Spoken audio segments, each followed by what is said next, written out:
Hai semuanya, ketika Adam berbuat dosa, maka dia dikuasai natur dosa atau tabiat dosa.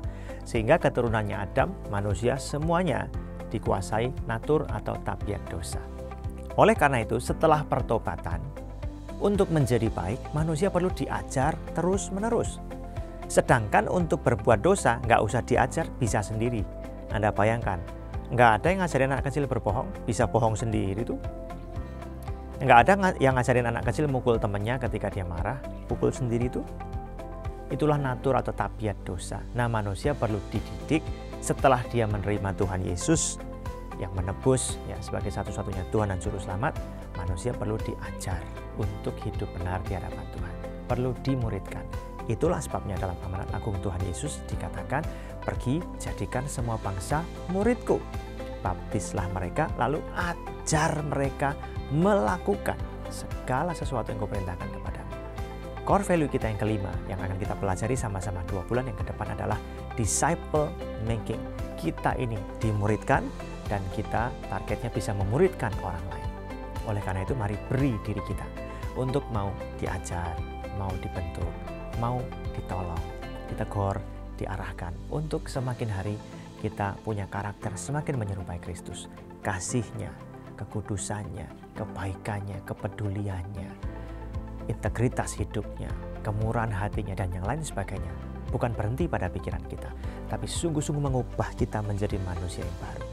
Dan targetnya adalah kita hidup bukan untuk diri sendiri. Ingat, ada generasi-generasi berikutnya yang perlu kita tolong. Kita harus tolong sangat banyak orang. 1-2 orang saja nggak cukup. Kita semua beri diri kita, dimuridkan agar kita bisa memuridkan orang lain. Menolong orang-orang lain agar mereka juga bisa mengalami kepenuhan Kristus. Diselamatkan, diubah hidupnya, mengalami kepenuhan Kristus. Jadi, jangan lupa core value kita yang kelima adalah disciple making. Dimuridkan dan memuridkan. Semangat, Tuhan memberkati.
Lebih kuat dari dosa, kasih yang menemukanku, selamatkan dan pulihkanku.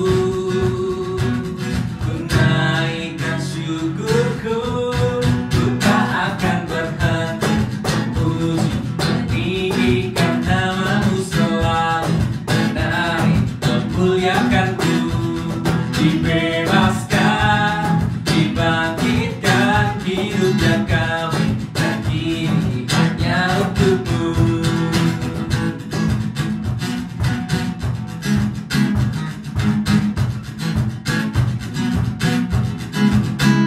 Kasih yang begitu besar, lebih kuat dari dosa, kasih yang menemukanku, selamatkan dan pulihkanku.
Waktu Tuhan pasti yang terbaik.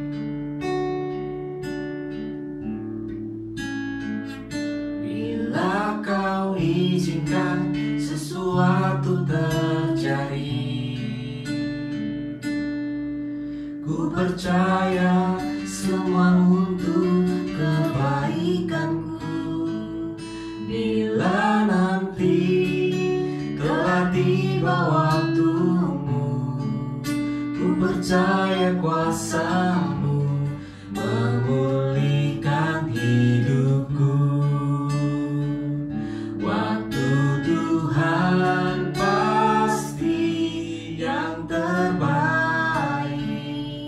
walau kadang tak mudah dimengerti. Lewati cobaan, ku tetap percaya waktu Tuhan pasti yang terbaik.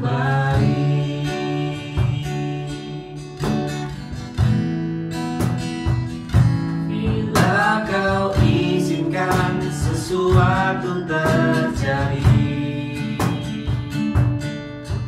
ku percaya semua untuk kebaikanmu. Bila nanti telah tiba waktumu, ku percaya kuasa-Mu memulihkan hidupku. Waktu Tuhan pasti yang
Shalom Bapak Ibu Saudara terkasih. Terpujilah Tuhan, di pagi hari ini kita boleh berkumpul sekalipun melalui media online, tapi tidak mengurangi sukacita kita bersama dalam menikmati hadirat Tuhan, menikmati firman Tuhan. Kita akan menikmati firman Tuhan, sebelumnya mari kita berdoa bersama. Bapa kami dalam surga, kami bersyukur karena hari ini kami boleh berkumpul dalam media online, boleh menikmati pujian penyembahan kepada Tuhan, kami boleh beribadah bersama dan juga saat ini mau mendengarkan firman Tuhan. Engkau berkati kami Tuhan. Di bulan yang ke-9 ini, minggu pertama ini kami bersyukur. Kami melihat Engkau Allah yang memelihara kami dengan kasih yang tak terbatas. Kami bersyukur Tuhan. Terima kasih sekalipun dalam kondisi COVID kami masih boleh menikmati ibadah pada pagi hari ini. Kami berdoa Engkau berkati pemberitaan firman pada pagi hari ini. Biarlah pengurapan Allah, kuasa Allah, pertolongan Tuhan nyata, sehingga kami semua boleh menikmati isi hati Tuhan yang disampaikan. Hamba-Mu terbatas, tapi kuasa hikmat Tuhan tidak terbatas, akan menyampaikan kepada kami dengan cara yang sederhana, yang mudah kami pahami. Terima kasih ya Tuhan, dalam nama Yesus kami berdoa untuk perangkat yang ada, Engkau pakai sebagai alat Tuhan, untuk boleh pemberitaan firman tersampaikan kepada setiap orang yang mendengarkan. Kami bersyukur, menyerahkan waktu pemberitaan firman dalam berkat nama Tuhan Yesus Kristus. Amin. Bapak Ibu Saudara terkasih, hari ini kita mau belajar sebuah tema yang saya pikir tidak jauh dengan situasi kita hari-hari ini. Kalau kita mundur ke belakang, beberapa waktu yang lalu, kita waktu masih ibadah secara tatap muka, kita sangat bersyukur kita bisa bertemu dengan teman-teman. Tapi ternyata masih banyak orang juga yang mengalami keterbatasan soal waktu. Sehingga mereka mengalami kesulitan untuk beribadah. Dengan berbagai argumen. Aku terbatas waktuku, sehingga aku tidak bisa ibadah dulu minggu ini. Mungkin minggu depan baru aku bisa ibadah. Ada yang bisa berkata juga, aku terbatas waktu liburku. Hari Minggu ini adalah waktu liburku, sehingga aku mau memanfaatkan waktu liburku bersama keluarga untuk menikmati berkat-berkat Tuhan. Banyak alasan orang bisa berargumen. Banyak alasan orang bisa berpendapat, memakai keterbatasan mereka untuk mereka tidak bisa beribadah, untuk mereka tidak bisa menikmati hadirat Tuhan. Itu terjadi pada masa lalu. Akhirnya diizinkan Tuhan masuk dalam situasi COVID-19. Terbatas lagi, makin terbatas pula. Pertemuan dibatasi, tatap muka dibatasi, salaman dibatasi, banyak hal yang dibatasi. Membuat kita semua semakin terbatas dalam menjalani hari-hari kita. Keluar rumah dibatasi, orang kerja dibatasi, semua semakin terbatas. Dan itu membuat kita yang dulunya banyak alasan dengan keterbatasan yang ada, membuat kita semakin banyak alasan kita juga.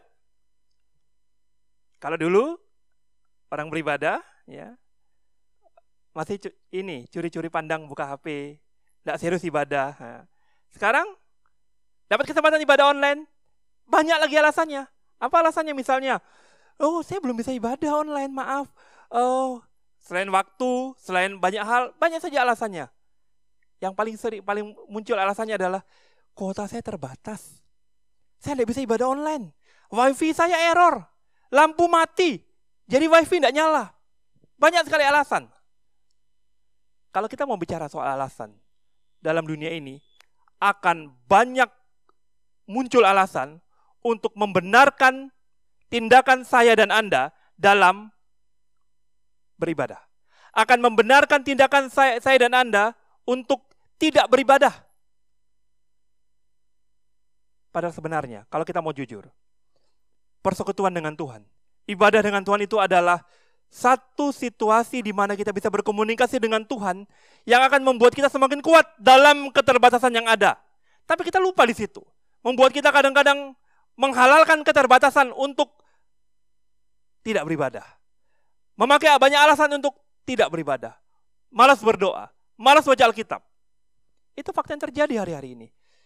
Banyak manusia Kristen hari-hari ini menggunakan alasan keterbatasan mereka. Terbatas waktu, terbatas kuota, terbatas A, B, C, D, E, F, G. Hari ini kita mau belajar dari seorang tokoh yang hidupnya sebenarnya mengalami banyak keterbatasan.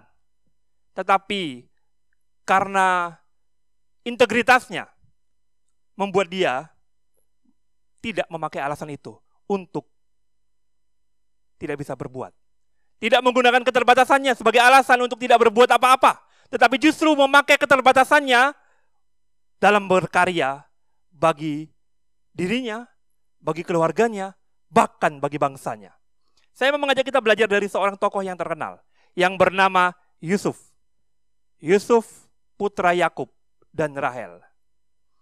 Kejadian 37, 39, 40 sampai 50 menjelaskan bagaimana Yusuf yang adalah putra Yakub dan Rahel ini.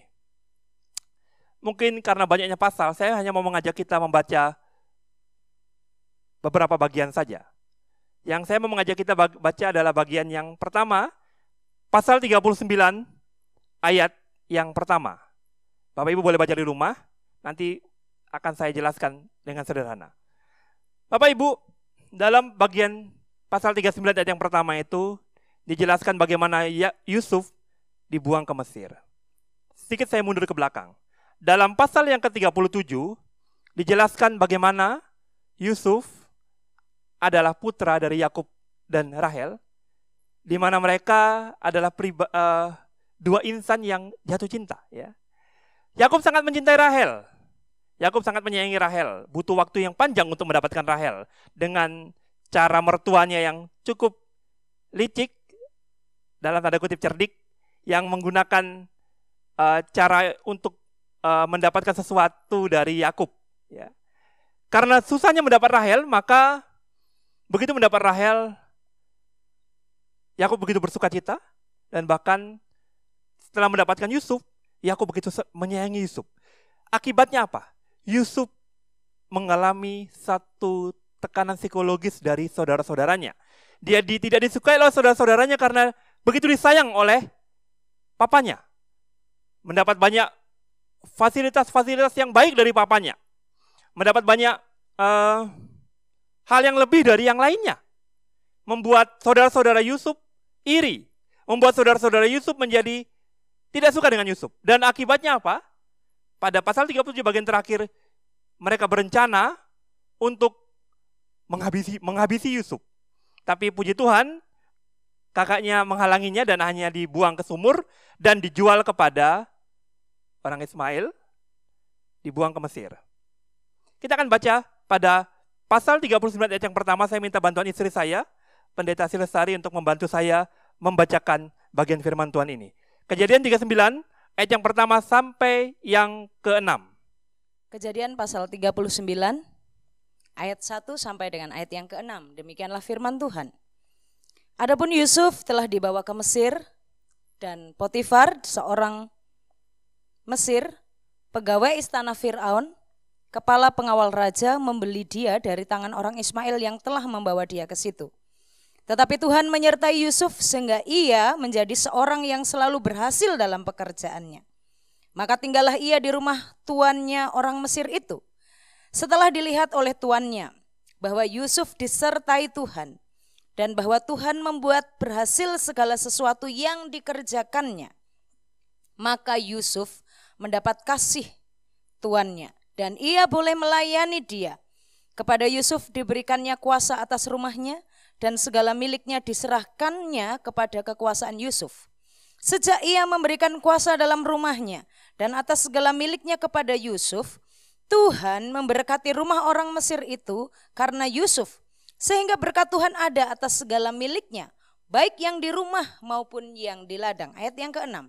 Segala miliknya diserahkannya kepada kekuasaan Yusuf, dan dengan bantuan Yusuf, ia tidak usah lagi mengatur apa-apapun selain dari makanannya sendiri.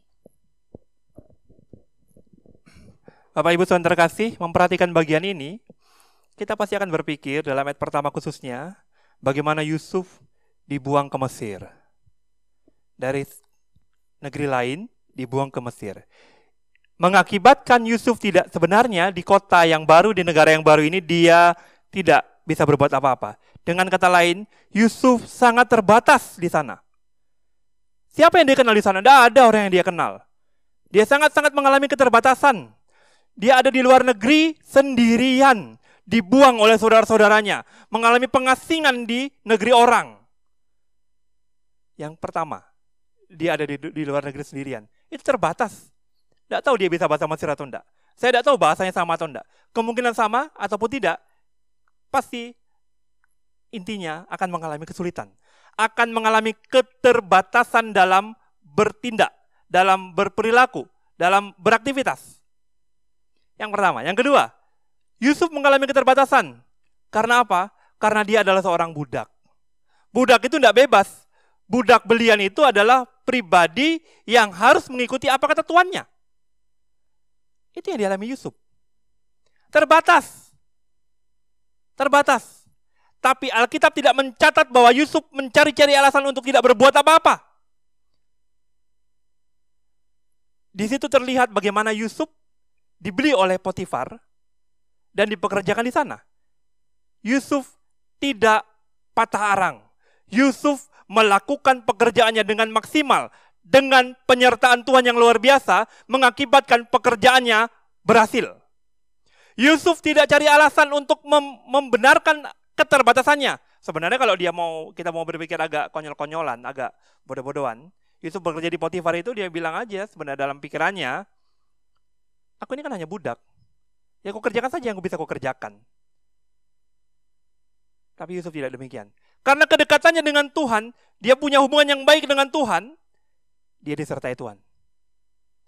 Dia disertai Tuhan, dia mendapat berkat Tuhan sehingga yang dikerjakannya berhasil.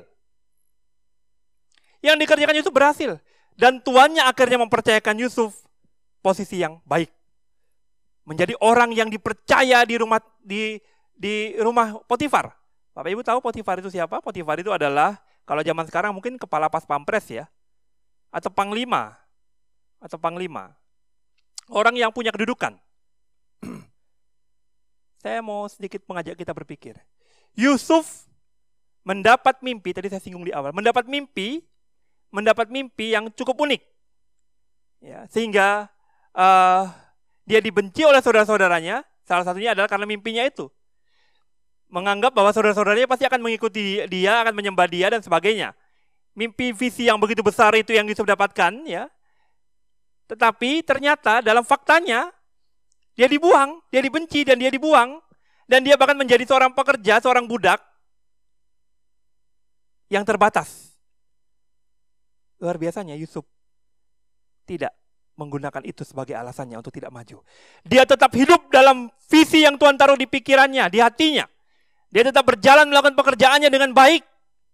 Saya percaya, bukan hanya karena penyertaan Tuhan saja. Memang penyertaan Tuhan itu yang menjadi hal terpenting. Tetapi dalam hal lain, Yusuf adalah seorang pekerja yang baik. Pekerja yang bertanggung jawab. Pekerja yang memikirkan pekerjaannya melakukan pekerjaannya dengan sangat baik. Sehingga mengakibatkan dia dipercaya oleh tuannya. Keterbatasan bukan menjadi alasan. Kalau kita mau bertanggung jawab dalam menjalani hari-hari kita. Keterbatasan bukan menjadi penghambat untuk saya dan Anda maju. Yusuf berhasil karena tidak terlena karena keterbatasannya. Dia tidak cari alasan karena keterbatasannya. Dia tidak menggunakan alasan-alasan, aku di luar negeri sendirian. Tidak ada siapa-siapa aku di luar negeri ini. Tidak ada yang bisa tolong aku. Tetapi Yusuf tetap berjuang dalam penyertaan Tuhan. Sekalipun dia budak, dia tetap melakukan semua pekerjaan dengan baik. Itu hal yang luar biasa. Hari-hari ini, saya mau mengajak kita semua untuk jangan terlalu banyak alasan. Menggunakan keterbatasanmu sebagai alasan untuk Anda maju, untuk Anda berkarya, untuk Anda melakukan visi yang Tuhan taruh di hatimu. Jangan pakai banyak alasan. Kalau kita memperhatikan kata taat, T-A-A-T, ya, dibolak-balik tetap T-A-A-T, saya pakai akronim taat itu sebagai hal yang untuk kita jadikan sebagai pedoman kita. Tidak ada alasan, titik. Keterbatasan bukan alasan untuk Anda dan saya maju. Situasi COVID bukan alasan untuk saya maju, Anda maju. Mari kita sama-sama maju dalam Tuhan, dalam penyertaan Tuhan. Yusuf situasinya tidak mungkin untuk dia maju. Menggapai mimpinya, tidak mungkin. Bagaimana dia menggapai mimpi situasinya? Dia mengalami situasi yang tertekan gitu kok. Susah. Tekanan pertama dia dibuang keluarganya. Tekanan kedua dia menjadi budak. Memang dalam berjalannya waktu dia mengalami kepercayaan yang luar biasa dari Potifar. Tetapi perhatikan ayat berikutnya, ayat 7, ayat 8 dan seterusnya. Di situ ada kata Yusuf ini pribadi yang elok rupanya. Elok rupanya, tampan. Ya. Ada sebuah catatan yang mengatakan bahwa karena begitu tampannya Yusuf, sehingga para pegawai dapur yang perempuan-perempuan itu beberapa kali dalam melakukan aktivitasnya mengalami luka di tangannya. Karena membayangkan Yusuf yang tampan itu. Yusuf yang elok rupanya. Memang tidak ditulis di Alkitab, tapi ada catatan-catatan sejarah yang menambahi itu. Dan terbukti, Tante Potifar tergoda karena keelokan hati, keelokan wajah Yusuf. Bapak Ibu, godaan kedua muncul. Godaan berikutnya muncul. Muncul membuat sebenarnya ini Yusuf mengalami tantangan yang tidak ringan. Yusuf mengalami tantangan yang tidak gampang. Digoda oleh Tante Potifar. Saya mau berpikir Tante Potifar itu, ada yang bilang Yusuf lari kenapa? Karena Tante Potifar tua, bukan masalah itu. Saya berpikir ini istri pejabat itu bagaimana? Pasti terawat, pasti terpelihara. Secara manusia, laki-laki Yusuf harusnya bisa saja tergoda, apalagi usia Yusuf usia muda yang masih menggelora. Tapi apa yang dilakukan Yusuf? Dia tidak pakai alasan itu untuk hidup membenarkan keterbatasan situasi lingkungan yang terjadi. Dia tidak pernah menyalahkan situasi, tidak memakai alasan untuk membenarkan tindakannya. Dia tetap menolak apa yang dilakukan oleh istri Potifar. Karena apa? Yang kedua, godaan kedua ini diatasi karena Yusuf mengenal Tuhannya. Yusuf mengenal Tuhannya, sehingga dia tidak mau bermain-main dengan dosa. Dia berkata di ayat yang 9 dan 10 di situ, tidak mungkin aku berbuat yang jahat di hadapan Tuhan. Tidak mungkin aku melakukan dosa di hadapan Tuhan. Yusuf mengenal Tuhannya. Kalau Anda dan saya mengerti kita terbatas, ingat satu hal, Tuhanmu tak terbatas. Yusuf tahu bahwa Tuhannya tak terbatas, tidak bisa dibatasi oleh ruangan. Tuhannya melihat dia, sehingga dia tidak berani macam-macam. Sebenarnya dia bisa saja terjebak dengan dosa itu kan, bisa saja dia bermain dengan Potifar, istri Potifar, tidak ada yang tahu. Tapi dia tidak menggunakan itu. Dia tidak memakai itu untuk membenarkan, untuk menjadikan alasan bahwa dia tidak salah jika dia berdosa. Tidak. Yusuf menang dalam hal ini. Karena dia tahu Tuhannya tak terbatas. Jangan menggunakan keterbatasan untuk alasan membatasi kuasa Tuhan. Jika Anda dan saya menganggap kita terbatas, betul. Tapi Tuhanmu tidak terbatas. Jadi jangan pakai banyak alasan untuk tidak berkarya dalam dunia ini. Tetaplah berkarya di dunia ini. Jangan menggunakan alasan apapun. Covid lah, inilah, itulah. Tidak ada alasannya. Tidak bisa ibadah lah, kuota kurang lah. Untuk bersosial media Anda bisa. Untuk ibadah hitung-hitungan. Jangan pakai alasan, banyak alasan. Bapak saudara, mungkin banyak di antara kita yang belum mengenal saya. Saya tunanetra. Saya tunanetra, dengan kata lain, terbatas secara penglihatan. Bisa banyak alasan saya untuk tidak berkarya. Bisa. Banyak alasan juga saya bisa mendapat menikmati belas kasihan orang lain. Banyak alasannya. Tapi keterbatasan itu tidak saya jadikan alasan untuk saya tetap berkarya. Bapak Ibu Saudara, 22 tahun lalu tepatnya saya tidak dapat melihat kembali. Bukan kembali ya. Tidak dapat melihat. Sorry. 22 tahun lalu saya menjadi buta mendadak. Dan itu membuat aktivitas saya menjadi sangat terbatas. Tetapi dalam hal itu saya tetap berjuang. Kuliah dalam kondisi buta, sulit, tidak gampang. Bagaimana bisa membaca? Tidak gampang. Tapi teks firman Tuhan dari kitab Yusuf kitab Kejadian ini tentang Yusuf itu sangat memotivasi saya bahwa Yusuf lebih sulit hidupnya daripada saya. Tapi dia tetap berkarya dalam keterbatasan situasi, keterbatasan lingkungan, keterbatasan kebebasan karena dia seorang budak, keterbatasan kewarganegaraan karena dia seorang Ibrani. Tapi Yusuf tetap berkarya, berbuat. Akhirnya apa? Dia dipercaya oleh Potifar. Tetapi digoda lagi oleh istri Potifar. Karena dia takut akan Tuhan, dia mampu menang terhadap situasi itu. Ada akibat lagi yang diterima. Tidak sampai di situ. Bahas pasal 40, 39 ayat terakhir, pasal 40, 41, Yusuf masuk dalam penjara. Dengan kata lain, semakin jauh dari visi mimpinya. Dari visi yang Tuhan taruh, semakin jauh. Bagaimana bisa menjadi seorang pemimpin? Masuk penjara? Terbatas pula Yusuf di sana kan, akhirnya semakin terbatas kebebasannya.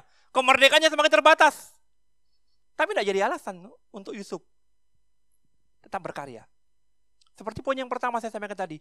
Yusuf tetap melakukan tanggung jawabnya dengan baik.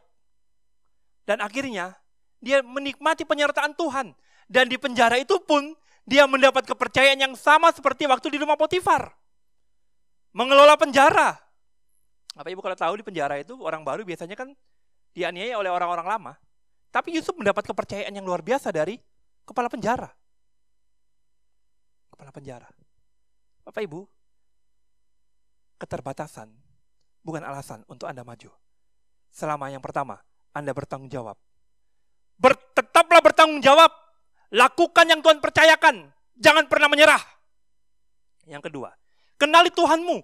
Sekalipun Anda dan saya terbatas, Dia tak terbatas. Dia mampu melakukan yang tidak bisa kita lakukan. Tidak punya kuota. Berdoa sama Tuhan. Tuhan bisa memberikan kuota dengan caranya yang melampaui akal pikiranmu. Jangan takut dengan keterbatasan. Jangan takut. Yang berikut. Keterbatasan bukan menjadi alasan. Yang pertama kalau kita bertanggung jawab. Yang kedua kalau kita mengenal Tuhan.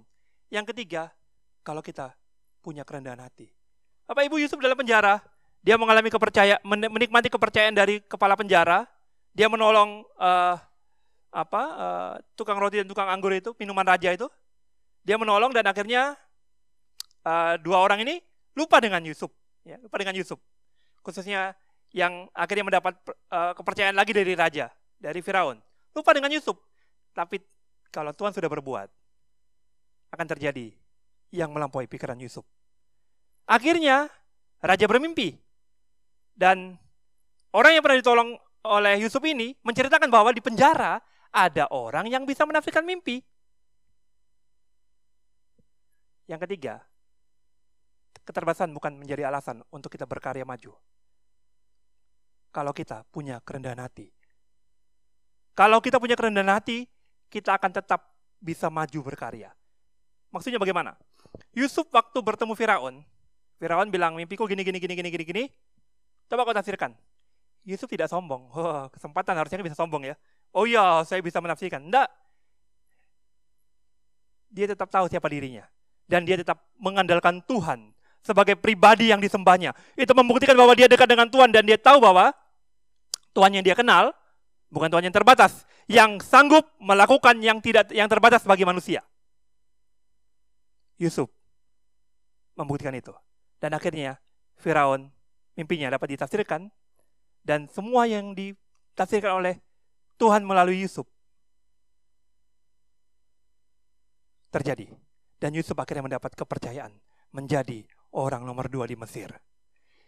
Visi yang Tuhan taruh terrealisasi sekalipun melewati banyak keterbatasan. Kita lihat alurnya. Pasal 37 dia mimpi. Diketawain, bahkan dibuang, jatuh turun lagi. Setelah turun, memang sempat di Potifar dia naik. Tapi turun lagi ke penjara. Kurvanya naik turun. Visi Tuhan ini bisa tercapai enggak ya kalau kita naik turun? Kalau situasinya naik turun. Bagaimana mungkin visi tercapai? Kita ini terbatas. Tapi Yusuf tetap menjalankan semuanya dengan tanggung jawab. Yang pertama, dengan pengenalan kepada Tuhan yang kedua, dan dengan kerendahan hati. Sehingga keterbatasan bukan lagi alasan untuk dia berkarya. Keterbatasan bukan lagi membuat Yusuf tidak bisa berbuat apa-apa. Dia bisa menggapai visinya bersama dengan Tuhan. Dan yang luar biasa di pasal 50 ayat yang ke-20. Yusuf mampu melihat yang terakhir. Keterbatasan bukan menjadi alasan, tapi karena Yusuf mampu melihat maksud Tuhan yang baik. Yusuf tidak pernah menyalahkan siapa-siapa di situ. Kalau lihat keterbatasan pengampunan itu ya, Yusuf ini kan mengalami tekanan. Saudaranya benci dia, buang dia dan sebagainya. Sebenarnya dia bisa balas dendam. Sakit sebenarnya hatinya. Tapi puji Tuhan, dia bisa melihat bahwa itu manusia boleh mereka-rekakan yang jahat. Tapi Tuhan tetap merancangkan yang baik. Itu keluar biasaan Yusuf. Yusuf pribadi yang mampu menang atas keterbatasannya. Yusuf pribadi yang tidak mencari-cari alasan atas keterbatasannya. Itu yang menjadi motivasi saya secara pribadi untuk tetap berkarya sekalipun terbatas. Bapak Ibu punya 2 mata, 2 telinga, 1 hidung, 1 mulut, 2 tangan, 2 kaki. Harusnya lebih baik daripada saya secara pribadi. Lihat Yusuf yang hebat. Lihat orang buta ini ada di depan Bapak Ibu melalui HP atau laptop. Orang buta ini bisa ada karena teladan Yusuf, karena kekuatan Tuhan. Anda pun yang lebih sempurna dari saya pasti bisa bertahan dalam hidup ini. Pasti bisa berkarya lebih daripada saya. Berbuatlah. Karena keterbatasan akan membuatmu menjadi lebih berhasil. Keterbatasan ujian itu adalah suatu cara Tuhan untuk membuat kita menjadi kuat, menjadi tangguh dalam menghadapi tantangan seberat apapun. Jangan takut dengan keterbatasan. Keterbatasan Tuhan izinkan terjadi untuk mengajar kita menjadi bergantung dengan Tuhan yang tak terbatas. Tuhan yang maha kuasa. Otakmu terbatas. Kemampuan fisikmu terbatas. Tidak ada yang sempurna di bumi ini. Yang sempurna hanya Tuhan. Untuk itu, bergantunglah kepada Tuhan. Jangan cari alasan apapun untuk membenarkan keterbatasanmu. Memang kau terbatas, tidak usah lagi cari-cari alasan. Bergantung saja pada Tuhan. Engkau akan bisa berkarya. Ada seorang mahasiswa yang pernah menjadi anak KTB saya. Saya tahu pemasukan sponsor dari orang tuanya. Orang tuanya yang tidak mampu. Jadi setiap dia punya penghasilan 2M. 2 minggu habis maksudnya. Setelah 2 minggu dia tidak punya lagi apa-apa yang bisa dimakan. Maksimal 3 minggu. Apa yang dia lakukan? Dia minum air sebanyak-banyaknya. Lalu saya mencoba komunikasi dengan dia dan dia cerita, "Kak, aku akan tetap melayani Tuhan. Aku akan tetap melayani Tuhan sekalipun aku terbatas. Karena ini mengujiku seberapa cintaku dengan Tuhan." Saya mencoba mencari sponsor. Memang dapat. Tapi juga tidak banyak. Tapi itulah yang membuat dia menjadi kuat. Keterbatasan itu membuat dia, sebenarnya bisa aja dia berbuat aneh-aneh. Tapi puji Tuhan, dia bertahan dalam situasi sesulit itu. Bapak Ibu Saudara terkasih, mari kita bersama-sama jangan mengandalkan kekuatanmu. Karena engkau terbatas. Dan jangan memakai keterbatasanmu sebagai alasan untuk engkau tidak makin mencintai Tuhan, tidak makin mendekat dengan Tuhan. Hari-hari ini Anda dan saya butuh dekat dengan Tuhan. Sekarang makin terbuka kedekatan dengan Tuhan dengan online. Yang penting Anda menggunakan kuota dengan benar, bisa melihat tayangan-tayangan online yang membangun imanmu. Di gerejamu masih bisa ibadah online, bersyukur. Bisa membangun imanmu. Masih ada doa online, kata Pak Gembala. Itu bersyukur. Bisa membangun iman. Dekatlah dengan Tuhan. Jangan justru karena terbatas, banyak alasan, makin jauh dengan Tuhan, makin hancur hidupmu. Karena terbatas, dekatlah dengan Tuhan. Makin mendekat dengan Tuhan, yang tak terbatas, yang akan mampu mengatasi segala persoalanmu. Sehingga engkau dan saya tidak banyak mencari alasan dalam hidup ini. Yang pertama bertanggung jawab, yang kedua mengenal Tuhan dengan benar, Yang ketiga, memiliki kerendahan hati. Yang keempat, cara pandang yang benar. Bahwa Tuhan tidak pernah merancangkan yang buruk. Dia selalu merancangkan yang baik dalam hidupmu. Mari kita berdoa. Bapa di surga, terima kasih. Firman meneguhkan kami kembali. Kami diingatkan bahwa kami terbatas. Tapi biarlah keterbatasan itu bukan jadi alasan kami untuk tidak berbuat. Tidak dekat dengan Tuhan. Tapi sungguh, biarlah keterbatasan kami membuat kami semakin dekat, semakin cinta, semakin mengasihi Tuhan. Tolong kami Tuhan. Karena dengan dekat dengan Tuhan, kami menikmati kuasa Tuhan yang tak terbatas itu. Kami berdoa, biarlah Engkau memberkati kami semua. Berbicaralah kepada kami pribadi Tuhan, karena hamba-Mu terbatas menyampaikannya. Engkau Allah yang tak terbatas menyempurnakan apa yang hamba sampaikan, apa yang telah disampaikan oleh hamba-Mu. Terima kasih. Hamba mohonkan berkat bagi jemaat Tuhan yang ada dalam pengembalaan hamba-Mu, Pendeta Rizky Madayu. Engkau berkati semua jemaat Tuhan yang ada dalam ekonominya, dalam pekerjaannya, dalam masalah rumah tangganya, dalam hidupnya, dalam apapun yang dialami, sakit penyakit. Engkau berkati mereka. Engkau memperhatikan mereka dan menjawab seluruh doa mereka Tuhan. Terima kasih ya Tuhan, terima kasih. Hamba-Mu berbicara, Engkau Roh Kudus terus meneruskan kepada jemaat Tuhan yang ada. Dalam nama Yesus berdoa. Amin. Shalom.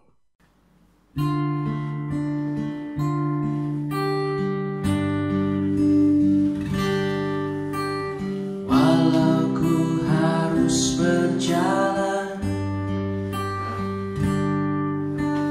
dalam lembah kegelapan, pelindungan-Mu, oh Tuhan, nyata bagi hidupku.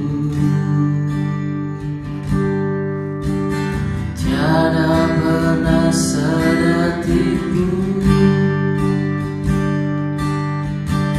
tiada pernah Kau tinggalkan. Sungguh mulia dan sempurna, hanya Kau layak disembah.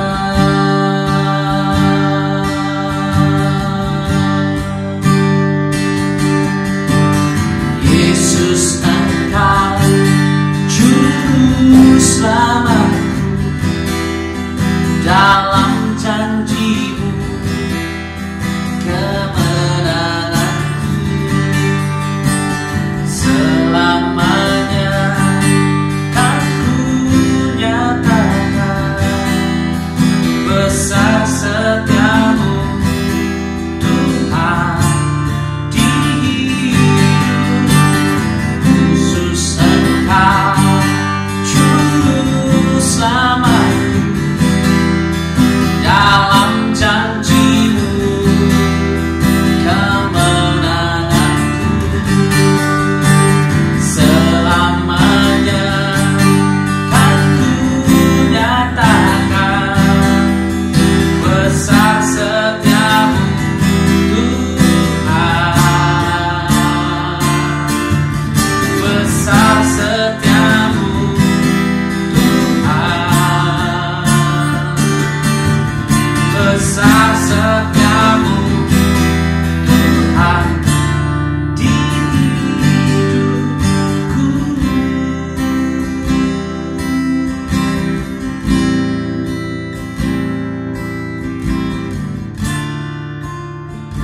Terima kasih untuk firman-Mu pada hari ini. Kami sangat percaya di dalam lembah kekelaman sekelam apapun, Engkau Tuhan tidak pernah meninggalkan kami. Dan penyertaan-Mu itu yang akan menolong kami, menguatkan kami, sehingga kami mampu melalui setiap lembah kekelaman yang Tuhan izinkan terjadi hari ini. Dan biarlah kami berakhir dengan kemenangan, karena kami menaruh iman percaya kami kepada Tuhan dengan sepenuh hati kami. Kami terima firman, dan biarlah pelaku-pelaku firman. Di dalam nama Tuhan Yesus kami berdoa. Amin. Jemaat Tuhan, angkatlah kedua tanganmu tinggi. Terimalah berkat dari Allah Bapa, Putra dan Roh Kudus, yaitu berkat di dalam nama